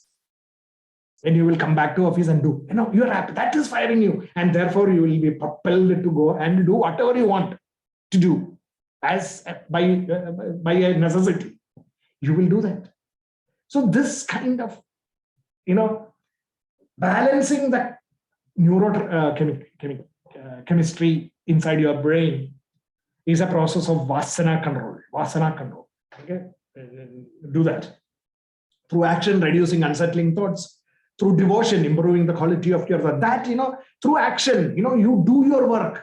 Through action, you can reduce this, cortisol generation inside your brain. You keep doing, you don't like that work, but you keep doing. And then suddenly, you will enjoy small successes here and there. And then suddenly the things change. That work that you hate, you start loving it. Not loving, if not loving, at least enjoying it for the time being. So that is through action. And then you will be focused. And your after evening, after work is going to motivate you also, connecting it back, and then, things become different. Through devotion, that devotion is basically coming from your love for the work that you are going to do later. The projection of the thing that you love. So that is the way you actually refine your thought processes. And through knowledge, then the other thing is that you have to apply knowledge. Where you say that, look, this is the work that I have got. I'm skilled in doing this work, or I'm qualified to do this work, even though I don't like. I have been, recruited, and I've been employed, and I've been given this responsibility because of this, and therefore it is my duty, sense of duty. I bring my sense of duty into it, and then I bring my attitudes into it, knowing how to do it, etc. That is knowledge. Through knowledge, you direct your thoughts. So it is through the action, karma yoga, through devotion, bhakti yoga, and through knowledge, jnana yoga, you will be able to control this kama, krodha, lobha, mata, moha, malsaryadigal inside the brain, the balance of chemistry inside your brain. Through karma yoga, through bhakti yoga, and through jnana yoga, you will be able to do that. And through large quantities of thoughts can be, normally you are afflicted by large quantities of thought, excessive thoughts, low qualities of thoughts, that is, this kind of negative thinking, and in the inferior direction of thought. Therefore, you are thinking all negative and then nose diving. That is what you are. And that is basically what needs to be controlled through the process of contemplation, reflection, and meditation. So that process is basically what we will be looking at in detail in the next class. But as a summary, let us take just a look at this. What some of the practical things that you can do. Engage in inros this vasana control every day before going to bed. Spend 10 minutes detailing all the things that you have done for the day. Go through each item that you did before going to sleep. Think about it. But the important thing here is that don't ever degrade yourself while you are thinking about this. Okay. Karma Yogathil, we have seen this second chapter like another. Don't degrade yourself. In the sense that degrading means that, one of the things that you can degrade is in the Chaita Sangadam in the Chita. I cannot. Then you start, telling yourself, why you cannot remember all this? No, don't do that. Let the mind freely flow from the morning to the evening. And whatever you remember, take it up with happiness. That's it. But in between, if you have not remembered something, don't blame yourself. That is one. Second, yes, you remember, let's say, after you do some 3 or 4 days, or maybe 7 days or 8 days, you will, at the end of the week or something, after a few days, you will start noticing that you are remembering everything that you did, through practice. Do that regularly.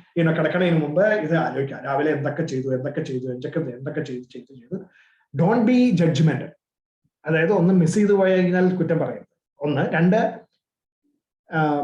If you think that you have done something wrong, then also don't castigate yourself.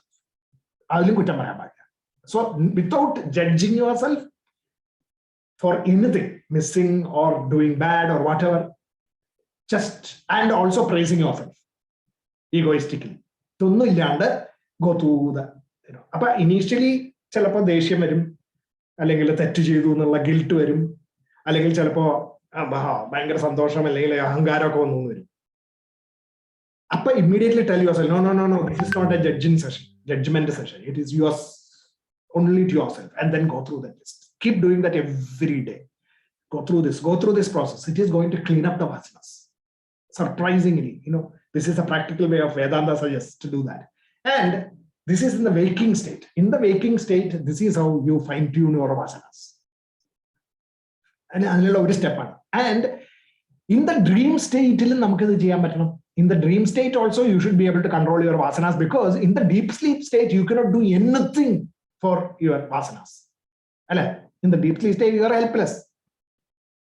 So in the dream state and in the waking state, you can do something. Waking state, this is what you do. And in the dream state, what can you do? What Vedanta suggests is that when just, this process of initial waking state,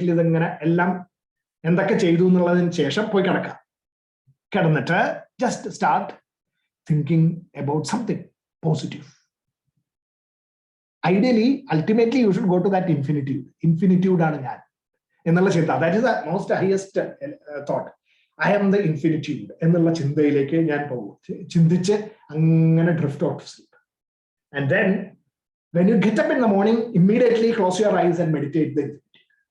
But what Vedanta says is that when you drift off to sleep in positivity or infinitude, and then when you get up, you connect again to infinitude, the dream state is completely getting cleaned up. I mean, not in one day. Slowly. You will never, it seems, have negative dreams. You will always have only positive dreams, even if you have that. This will happen.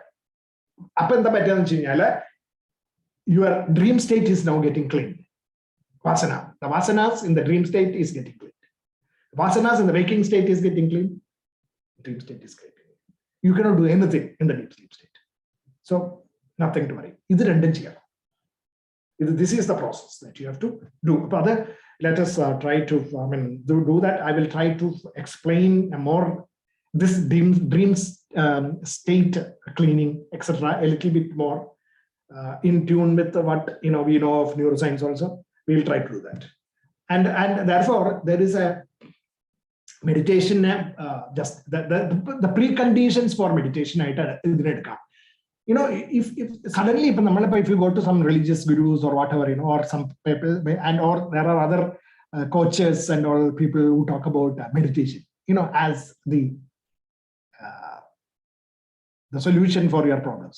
Meditate, go meditate, which Vedanta says is a very wrong way to do things, because ഈ നമ്മുടെ mind ഇങ്ങനെ വാസനകൾ control ചെയ്തിട്ടില്ലെങ്കിൽ meditation ചെയ്തിട്ട് യാതൊരു ഫലമില്ല എന്നാണ് വേദാന്തം പറയുന്നത്.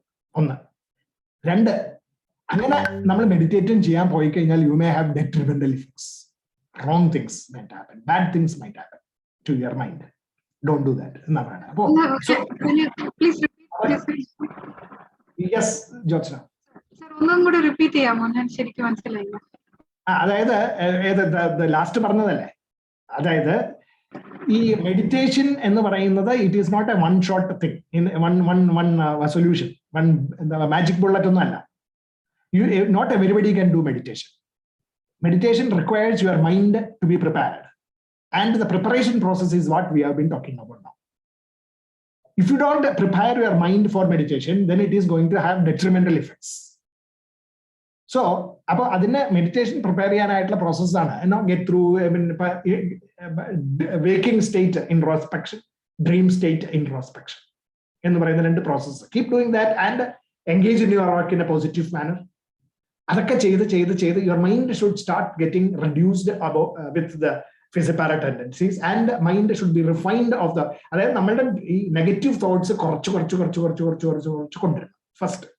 പിന്നെ ബാക്കിയുള്ള തോട്ട്സിനെ നമ്മൾ as much possible you should refined though thoughts with love, I mean in the sense like happiness. അത് രണ്ടും ചെയ്തു കഴിഞ്ഞാൽ മാത്രമേ നമുക്ക് actually speaking, and that thoughts will have to be directed towards a higher goal. ഈ goal നമുക്ക് ഉണ്ടാവണം.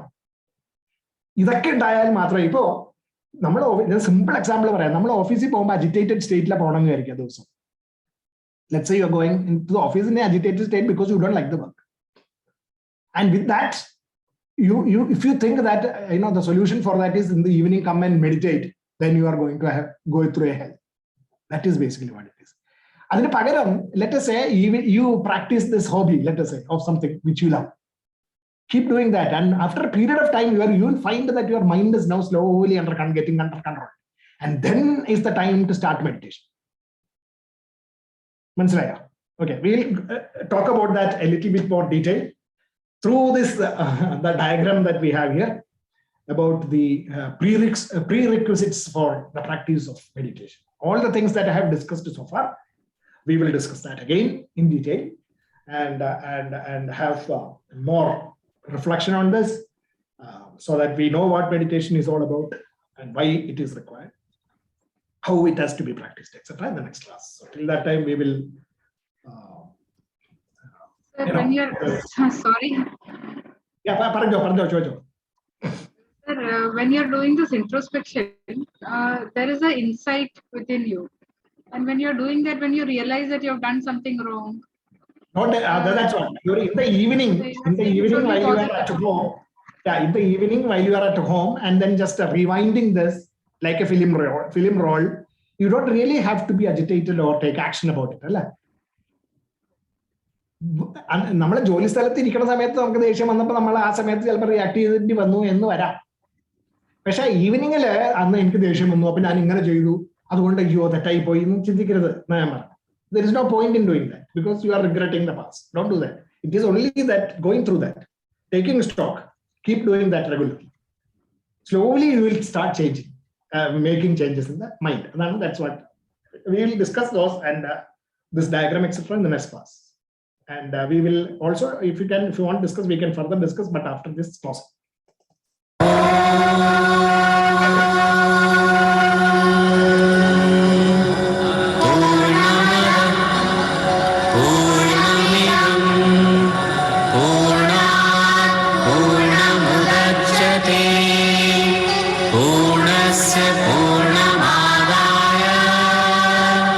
पूर्णमेवावशिष्यते।